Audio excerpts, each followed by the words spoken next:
Students, अभी हमने बात की थी रिजल्ट्स की कि फाइनल एलिमेंट्स के जो आइसोटोप्स हमें मिलेंगे, हमने उनको एटॉमिक मैसेज को, उनके एटॉमिक मैसेज को और उन तमाम एलिमेंट्स के एटम्स के आइसोटोप्स की जो रिलेटिव अबंडेंस है उसको हमने कैसे देखना है। तो हम पहुंचे थे डिटेक्टर तक या इलेक्ट्रोमीटर सेंसर होता है, हमें ये आगे चैनलाइज करता है, सिग्नल्स हमें देता है। तो उसके बाद जो कंप्यूटर होता है वो हमें रिजल्ट्स देता है। लाइक हमने यहाँ पे नियॉन को लिया था, नियॉन के यहाँ पे 3 आइसोटोप्स हमें मिले हैं। नियॉन का पहला आइसोटोप नियॉन यहाँ से जो हमें आयंस की फॉर्म में मिला था Ne, ठीक है, प्लस 10, ठीक, और 20 neon Ne plus 10, 21 neon Ne plus, ठीक है, 10 और 22। ऑलराइट, अब यहाँ पे इसको आप आयंस ना लिखो क्योंकि हमने इसकी डिटर्मिनेशन कर ली है, ठीक है। एटम्स की फॉर्म में लिखो। अब 3 नियॉन के आइसोटोप्स हमें मिले हैं। नियॉन 20 हमें मिला है, ठीक है, नियॉन 21 हमें मिला है और हमें नियॉन 22 मिला है। अब हमें जो कंप्यूटर ने पीक्स हमें दी हैं, हमें रिजल्ट दिया है ग्राफ की फॉर्म में, हमने उसको देखना है। आपने जब भी लॉन्ग क्वेश्चन आए तो आपने इसका ग्राफ लाजमी ड्रा करना है। एक्स एक्सिस पे आपने क्या लेना है, ठीक है, और वाई एक्सिस पे आपने क्या लेना है।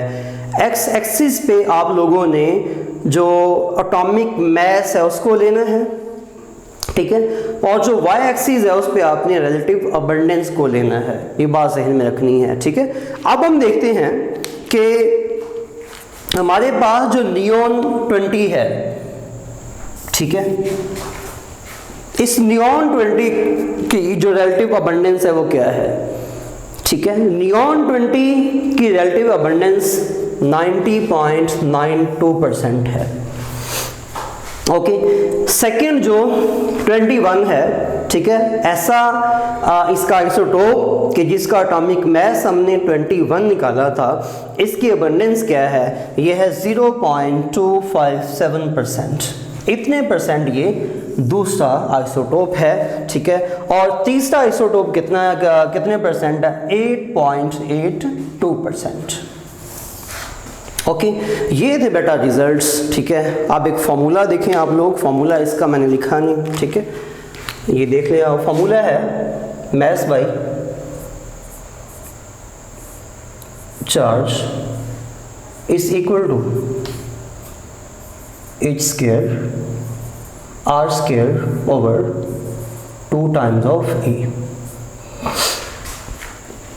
जी बेटा, ये इसका फार्मूला है। अब ये फार्मूला हमें क्या बताता है, इस फार्मूला में अगर हम देखें कि m क्या है, m इसमें मास है, E is the charge. Okay, charge mean कौन सा, ये वो चार्ज है जो कि यहाँ से आने वाले आयंस इलेक्ट्रिक चार्ज को गेन करते हैं, ठीक है बात, ओके।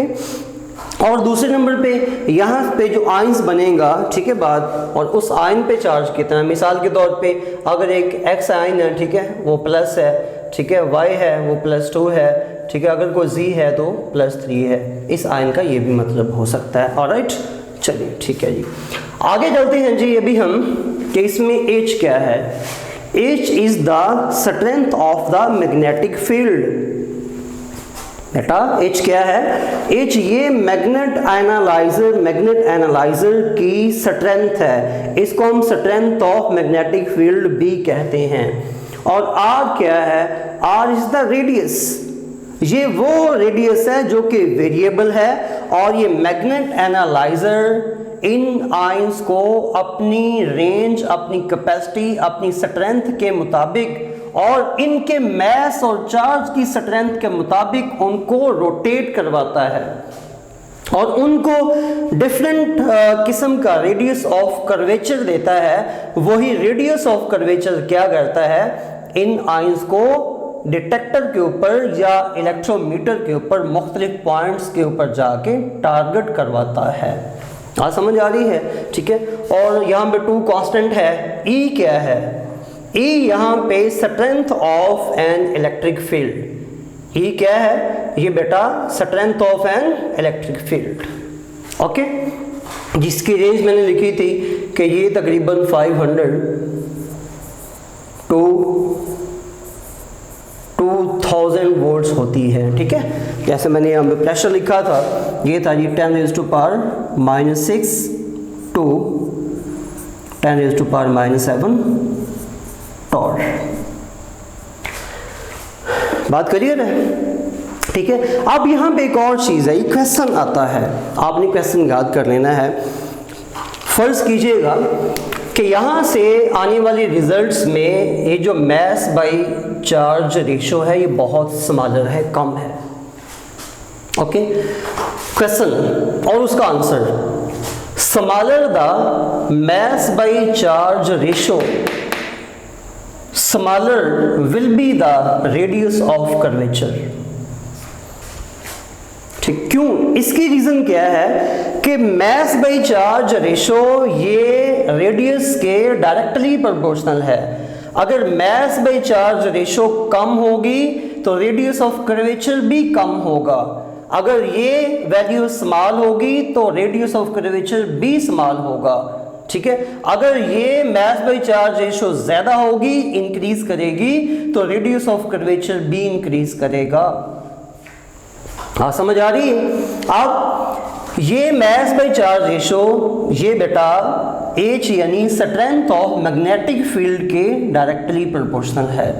यही मास बाई चार्ज रेशो ये इलेक्ट्रिक फील्ड E के इनवर्सली प्रोपोर्शनल है। जब strength of magnetic field increase करेगा तो ये रेशो भी इंक्रीज करेगी, जब ये रेशो डिक्रीज करेगी तो स्ट्रेंथ ऑफ मैग्नेटिक फील्ड भी डिक्रीज करेगा, ओके। अगली बात, जब मास बाई चार्ज रेशो ये स्मॉलर होगी तो इलेक्ट्रिक फील्ड ज्यादा होगा, इलेक्ट्रिक फील्ड की स्ट्रेंथ ज्यादा होगी तो ये कम, अगर ये बेटा ज्यादा है तो ये कम। मतलब ये है कि आपस में इनवर्स हैं। बात समझ आ रही है। आगे बेटा आखिरी बात हम करते हैं कि हम इन तमाम तर आइसोटोप्स की हमने सेपरेशन करना होती है। हम सेपरेशन कैसे करते हैं, कौन कौन से मेथड्स हैं कि जिनके थ्रू हम तमाम तर एलिमेंट्स के आइसोटोप्स की सेपरेशन करते हैं।